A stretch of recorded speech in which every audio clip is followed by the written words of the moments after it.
Com o nosso Você Bonita, olha só que pauta bacana. Convidamos mais uma vez a nossa nutricionista Paula Mello. Bem-vinda! Obrigada, Carol. Sempre um prazer tê-la aqui. Prazer enorme vir. E eu digo, aproveitem para perguntar muito, porque Paula é referência no assunto, estudiosíssimo. Seu livro é muito lindo, viu? Eu amei, parabéns. Obrigada, parabéns. Carol. Hoje você vai falar então dos alimentos complementares. Como é que a gente combina uma coisa com a outra no nosso prato e melhora a questão da biodisponibilidade. Esse é o termo correto? Esse é o termo correto. É até bom já explicar para o pessoal de casa o que é que significa biodisponibilidade. Na verdade, pessoal, a gente tem a leve impressão que tudo que a gente come, a gente vai absorver. Mas isso não é verdade. Boa parte do que a gente come, às vezes será absorvido, às vezes não. E o termo biodisponibilidade se refere exatamente a isso. É quanto do que a gente consumiu, de fato, será absorvido lá no nosso intestino. Puxa vida. Então, a gente sabe que fazendo algumas combinações de alimentos, o que a gente pode fazer é aumentar ou até piorar a biodisponibilidade de alguns dos nutrientes. Certo. Então, acho que hoje o programa vai estar recheado de dica bacana, mostrando como a gente pode, seja através de junção de dois tipos de alimentos diferentes ou do cozimento, enfim, tá aumentando a biodisponibilidade desses nutrientes. Muito bom. Vamos começar então com o primeiro. A gente vai montar 3 pratos e a gente tem imagens para mostrar para vocês aí na tela. Olha lá. Primeiro deles, a gente vai unir então. Olha lá que bonitinho. Arroz e feijão. Seria uma primeira. E aí você vai montando, então, vamos montar para ficar bem. E aí você explica, então, Paulinha. Perfeito. Vamos lá. O arroz e feijão clássico que a gente fala, comida do brasileiro e comida gostosa. Uhum.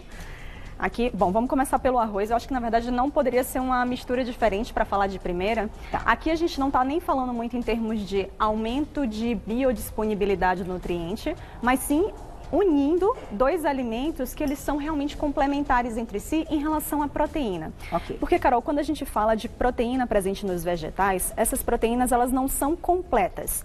As proteínas completas, ou seja, que contêm todos os aminoácidos essenciais, se a gente pensasse, às vezes é difícil falar com o público com esses termos técnicos, se a gente pensasse em proteína, a proteína é como se fosse um colar de pérolas e o aminoácido é cada pérola. Então, os aminoácidos essenciais, ou seja, aqueles que o nosso corpo precisa obter através da alimentação, porque a gente não consegue produzir, eles estão presentes de maneira completa, principalmente nas fontes de proteína de origem animal. Então, se a gente fala de carnes, vísceras, ovos, laticínios, eles entregam pra gente 100% dos aminoácidos essenciais. Mas quando a gente fala da proteína, por favor, da vegetal, quando a gente fala da proteína vegetal, que vai vir nesse caso aqui, a gente está exemplificando com o arroz e com o feijão, elas realmente não são completas. Então, aqui, que é uma mistura clássica do brasileiro, a gente tem, uma união perfeita porque um aminoácido que falta no arroz, que é a lisina, ele está rico no feijão. E um aminoácido que falta no feijão, que é a metionina, está rico no arroz. Perfeito. Então, quando a gente une esses dois alimentos, sem dúvida a gente está colocando aqui, através só de fontes vegetais, todos os aminoácidos essenciais que a gente precisa. Unindo os dois, a gente tem tudo. Exatamente. Então, para vegetarianos e veganos de plantão, principalmente para eles. É essencial. É essencial, sem dúvida nenhuma. A gente pode até passar para a próxima tela. Vamos lá. Próximo, para a gente montar esse prato todinho. Olha aí. A gente vai unir, então, vitamina C com esse tal de ferro não M. O que é o ferro não M, Paulinha? A gente tem, nos alimentos, Carol, a gente tem basicamente 2 tipos de ferro. O ferro M, que é o ferro presente nas fontes de origem animal, e o ferro não M, que é um ferro de menor biodisponibilidade. Então, apesar de a gente ter, às vezes, em grande quantidade, no feijão, por exemplo, o ferro, assim como nos vegetais verdes escuros, então brócolis e couve, vou até servir um pouquinho da couve aqui nesse prato. E hoje é quarta, é dia da feijuca, dá para aproveitar essa parte também. Exato. Então, apesar da gente ter bastante ferro no feijão, na couve, esse ferro ele é pouco biodisponível, então significa que o que a gente vai consumir, pouco dele vai ser de fato absorvido no nosso intestino. Entendi. Então, principalmente para o público vegetariano que você citou, o que é que a gente pode fazer? Associar algo que também é mais ou menos clássico desse prato, que é a laranja, porque ela é fonte de vitamina C. Então, a vitamina C, que pode estar presente na laranja, pode estar presente num sumo de limão.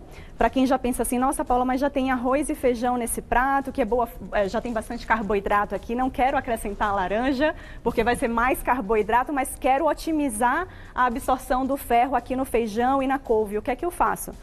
Shotzinho de sumo de limão. Então, a gente pode espremer 2 a 3 limões, porque ele não tem tanta vitamina C assim, então é interessante que tenha uma boa quantidade de limão. E a gente pode ou regar a nossa salada, ou simplesmente tomar ele junto com a água na refeição. Então, o prato da salada, ele tá sempre, tá? A gente não vai demonstrar aqui, mas não esquece do pratão de salada. Exatamente. Que tem que estar presente. Perfeito. Mas tem mais uma combinação ainda para esse prato. Quer ver? O que tá faltando aí? Olha lá. A gente vai unir, então, ferro também com os carotenoides. Exato. Os carotenoides, eles são os antioxidantes que dão a coloração alaranjada e amarelada dos vegetais. Então, aqui, como exemplo de fonte de carotenoide, que é um precursor da vitamina A, a gente utilizou a cenoura. Tá. Lembrando, eu até fiz questão da gente colocar aqui a cenoura cozida, porque os carotenoides, eles aumentam de 2 a 3 vezes a sua quantidade quando o alimento ele é coccionado, quando ele é submetido a altas temperaturas. Então, nesse caso, pensando-se única e exclusivamente no antioxidante, no beta-caroteno presente aqui, é mais interessante que eu consuma o alimento cozido do que cru. Fizemos na nossa culinária hoje as cenourinhas lá, então podemos colocar aqui. Tá pronto agora? Eu até acrescentaria só mais um alimento aqui, Carol, que é para lembrar que quando a grana está curta, se a pessoa não quiser comprar carne, por exemplo, o feijão, gente, ele é uma excelente fonte de proteína. Se a gente pega o arroz integral, ele também vai ter um teor proteico legal. Então, a gente pode complementar o teor de proteína desse prato só com um pouquinho de ovo. Olha lá. O ovo cozido, lembrando que o ovo cozido ele também vai ser fonte de carotenoide, vai ser fonte de vitamina D, que a gente vai falar daqui a pouco, e ele já tem uma boa quantidade de proteína. Olha lá que prato lindo. Perfeito, fica um prato vegetariano, rico em proteína e tendo a absorção do ferro bem otimizada. Quem não consome o ovo por qualquer questão, seja de alergia ou pela questão de vegano ou vegetarianos que não consomem os ovos, poderiam ficar sem eles e a gente já teria aqui uma boa base. Aí, nesse caso, o que é que eu aconselharia? Aumenta a porção de feijão no prato. Não a de arroz, mas a de feijão. A de feijão, porque vai ter muito mais proteína do que o arroz. Tá. Se a gente for até falar de detalhes do arroz, Carol, prefira realmente o integral. E entre a categoria dos brancos, prefiro o parboilizado. Ah, é? Aqui em São Paulo, eu não sei nem se as pessoas conhecem muito. Na minha casa, eu que sou de Salvador, eu cresci comendo arroz parboilizado em casa. Bom, que é um grão que fica mais soltinho. E ele é mais amarelado em relação ao polido, que é aquele grão branco, que vai ter basicamente amido e nada mais. Então, vamos preferir o integral ou o parboilizado. Vou pedir para você colocar, então, primeiro o prato. Montamos, tá aí. Prato do brasileiro. E hoje é quarta-feira, indo ao encontro aí da nossa feijuca, depende aí do feijão que você tiver. Mas já ouvi que o feijão preto, esse feijão deu uma aumentadinha, né? Mas o preto ainda continua no preço. Então, gente, feijão preto é tudo de bom também. Com certeza, vamos pro próximo. Olha lá, outra sugestão para aumentar essa biodisponibilidade. Vitaminas lipossolúveis com gordura. Boa essa dica. O próprio nome, na verdade, vitaminas lipossolúveis, já remete a vitaminas que se solubilizam, ou seja, elas estão dissolvidas em meio gorduroso. Tá. Então, sempre que eu quiser aumentar a minha biodisponibilidade das vitaminas lipossolúveis, e quais são elas? Vitaminas A, D, E e K. Tá. Se eu quero aumentar a biodisponibilidade dessas vitaminas, é interessante que eu concilie no prato fontes dessas vitaminas com gorduras. Tá. Então, aqui a gente vai começar a montar o nosso prato. Bom, acho que o primeiro que eu vou pegar, que é até o mais desafiador para mim, eu falei, gente, ao vivo, ter que pegar essas coisas vai... Não, eu seguro para você. Eu até posso segurar aqui agora, pronto. Então tá. Acho que já consegue aqui. Vamos pegar primeiro... Nossa, ele tá bem feitinho. Não tem para você dar uma quebradinha, a gente monta. Vamos pegar primeiro esse salmão aqui. Aí, ó, nossa culinária aí, ó. Exatamente, teve salmão. Tá perfeito. Vendo? A gente vai juntando tudo. Vamos pegar esse salmão e unir aqui com o brócolis, que é fonte de vitamina K. Já adorei isso aí. O brócolis, aproveitando, né, já que a gente está falando, essa família das brássicas, hoje são recomendadas, assim, para todas as pessoas, porque elas previnem câncer. É verdade? Assim, que Exato. aumenta a prevenção? Elas são excelente fonte de antioxidantes. Então, sem dúvida nenhuma, elas têm um brilho especial. Eu acho que todos os vegetais, eles podem participar, claro. Mas as brássicas, que são brócolis, couve-flor, repolho, eles realmente têm um brilho especial e aparentemente são bem protetores em relação tanto à saúde cardiovascular quanto a diversos tipos de câncer. Legal. Então, a gente poderia tá utilizando. Então, aqui a gente tem fonte de vitamina K. O próprio salmão, ele é fonte de vitamina D. Nesse caso aqui, considerando que o salmão ele já é um peixe gordo, a gente nem precisaria ficar acrescentando tanta gordura. Mas se a gente estivesse aqui falando, por exemplo, de um corte de carne magro, aí sim seria interessante a gente adicionar nesse brócolis um pouco do azeite de oliva. Tá certo? A gente pode até passar para a próxima tela para eu continuar o prato. Olha lá, mais coisas.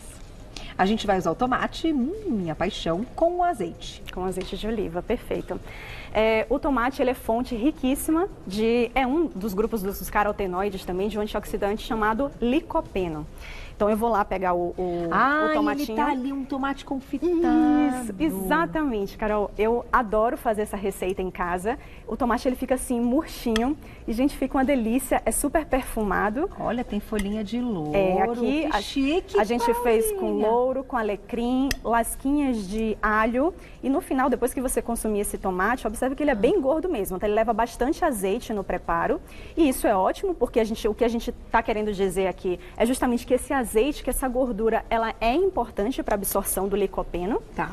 Não só a absorção do licopeno, como a absorção também das vitaminas A, D, E e K. Lipossolúveis. Das vitaminas lipossolúveis, exatamente. Tá. Então, o licopeno, ele está presente no tomate. Se você pega um tomate mais maduro, então, quanto mais vermelho seja o tomate, maior o teor de licopeno dele. Tá. Se você, Carol, assim como o beta-caroteno da cenoura, se você submete o tomate, que é fonte de licopeno, ao aquecimento, você duplica ou triplica a quantidade de licopeno presente. Se você adiciona azeite, você aumenta a absorção desse licopeno lá no seu intestino. Entendi. Por isso que o molho de tomate feito ali refogando e colocando um pouquinho de azeite também. Ele vai ter super válido. Ele vai ter muito mais licopeno. Bom, de tomate eu entendo, eu faço tudo de tomate. Carpaccio de tomate, tartar de tomate, molho de tomate, sopa de tomate, o gazpacho, esse tomate confitado. Nossa Senhora, minha vida é tomate. Olha e que é coisa tão mais facinho. deliciosa. E até aqui vai uma curiosidade importante, né, que é em relação ao azeite. Quando geralmente eu falo com os meus pacientes dessa receita, por exemplo, de tomate confitado, eles já me perguntam, mas azeite pode aquecer? Né? Eu não vou perder as propriedades do azeite se eu aquecê-lo? E na verdade não, gente. O azeite é uma gordura extremamente estável. Estável, tá? Às vezes quando eu falo estável, com o meu sotaque, as pessoas acham que é instável. Mas ele é extremamente estável. Ele não perde as propriedades. Já tem muitos estudos mostrando que a gente pode colocar, submeter ao aquecimento o azeite de oliva a uma temperatura de 180 graus, que é aquela temperatura mínima do forno, por várias horas. E esse azeite vai ficar intacto, ele não vai perder nenhuma de suas propriedades. Óbvio que se você quiser ter o máximo do azeite, utilize ele cru. Tá. Mas não fique com medo de utilizá-lo para fazer preparações quentes, porque ele é, sim, bem estável. E aí, a gente tem só mais um para esse prato, mas antes tem perguntinhas do público para você. Quem escreveu pra gente, olha lá. Obrigada, Gisele, um beijo. Trocando o arroz por quinoa ou painço, ainda assim fica um par perfeito com o feijão? Ai, que pergunta maravilhosa. Gente, esse público do Você Bonita é demais, né? Perguntinha que deixamos na tela, então, para responder agora. Olha lá. A Gisele, trocando o arroz por quinoa ou painço, ainda assim fica um par perfeito com o feijão? Ainda assim fica perfeito. Na verdade, os outros cereais, como é o caso da quinoa que ela citou, a quinoa até, ela só não é muito comum no nosso dia a dia, tem se popularizado mais, mas ela ainda não é tão comum. O arroz é muito mais comum e por isso a gente trouxe ele. Mas a quinoa, dentre os cereais, é um dos mais ricos em proteína. Tá. Então, sim, a gente pode combinar o feijão com a quinoa que fica perfeito. Dá tudo certo. Com certeza. Aproveitando essa questão que eu trouxe, o lance do iogurte e tudo mais, quando a gente está falando desse grupo aí do leite, eu vi que você trouxe, é o próximo? É o próximo. Ah, então vamos pro próximo. Olha lá que legal. Vamos juntar já as coisas, que é assim que fica bom. Na tela, então, a próxima sugestão da Paulinha. Olha lá. A gente vai unir, então, a vitamina D com o cálcio. Tá aí. Perfeito. Essa é a próxima combinação. Eu até, já de primeira quero dizer, Carol, que eu coloquei esse grupo, eu preferi fazer como se fosse um café da manhã, um prato de café da manhã. Boa. Porque, Tô com o meu, então. Fica à vontade, justamente para a gente poder separar laticínios de fontes de ferro. Tá. Por quê? Porque cálcio e ferro, né, a gente comentou que a gente ia falar hoje de tanto de coisas que melhoram a biodisponibilidade, quanto de alimentos que juntos acabam piorando uma absorção do outro. Tá. É o caso de fontes de cálcio e fontes de ferro. Certo. Eles competem pelo mesmo sítio de absorção, Carol. Então não é interessante todo prato da gente de carne ou próprio feijão, a gente ficar combinando com refeições com outros alimentos que contenham queijo, que contenham creme de leite. Tá. A ideia é que isso esteja na menor parte do nosso tempo. Então o meu tá certinho, porque aqui tem fruta. Tá perfeito? Exatamente. Aqui o objetivo aí não é ter fontes expressivas de ferro, então aqui o que você está usando é otimizando a absorção do cálcio. Do cálcio. Então perfeito. Então tá, acertei. Utilizando o cálcio sozinho. Acertaram e me deram, porque isso aqui tá muito bom. Mas o que a gente faz, então? O que a gente poderia? Bom, de fontes de cálcio, realmente a principal fonte de cálcio na nossa dieta são os laticínios. Então aqui eu trouxe como participante o iogurte. Para os veganos, por exemplo, que não consomem laticínios, aí o ideal é estar buscando fontes fortificadas desse mineral. Então a gente tem, por exemplo, o tofu, que acaba sendo uma fonte, não pelo fato da soja ser uma ótima fonte de cálcio, mas pelo fato dele ser um alimento fortificado. Com cálcio. Com cálcio. Entendi. Exato. Porque existem outras fontes de cálcio? Existem. Os vegetais verdes escuros, por exemplo. A laranja, que é o que eu trouxe aqui também. Então, tranquilamente, a gente poderia aqui pensar num bom café da manhã, um iogurte com laranja. Então, assim, não deixa de ser fonte de cálcio também. Então, a gente poderia fazer um bowl de iogurte. Aí, gente, tá Como vendo? é o seu? É por isso que eu trouxe aqui. A gente já junta tudo, viu, Glaucia? Junta Enfim, a pauta, junta a dica. Podemos junta... colocar frutas diferentes, né? Fazer um combo com 2 frutas diferentes. Paulinha, adorei essa ideia. Que tem uma pitadinha de cálcio, na verdade é uma pitadinha mais porque a gente costuma utilizar essas sementes em pequenas quantidades, então a gente não pode nem dizer que eles vão ser uma grande fonte de cálcio, mas a gente poderia ainda nesse bowl aqui estar complementando com semente de abóbora. Nossa. E chia, que ambos são fontes de cálcio. Tá. Certo? Então a gente poderia estar colocando um pouquinho dos dois. Olha que bonito que fica. Fica legal, né? Começar o dia assim, que boa ideia. Perfeito. E assim, para complementar, o que a gente pode ter ainda como fonte de vitamina D? A gente falou, o salmão é fonte de vitamina D, né? Quando a gente falou das vitaminas lipossolúveis. E os ovos também são fontes de vitamina D. Que está presente aonde, pessoal? Na gema, que é a parte gordurosa do ovo. Então, se você realmente quiser só comer claras, você não vai ter uma fonte boa de vitamina D aí. Tá. E o que é bom a gente lembrar aqui, Carol? A gente fez questão aqui de usar ovos caipira. O ovo caipira tem uma diferença muito grande para o ovo de granja.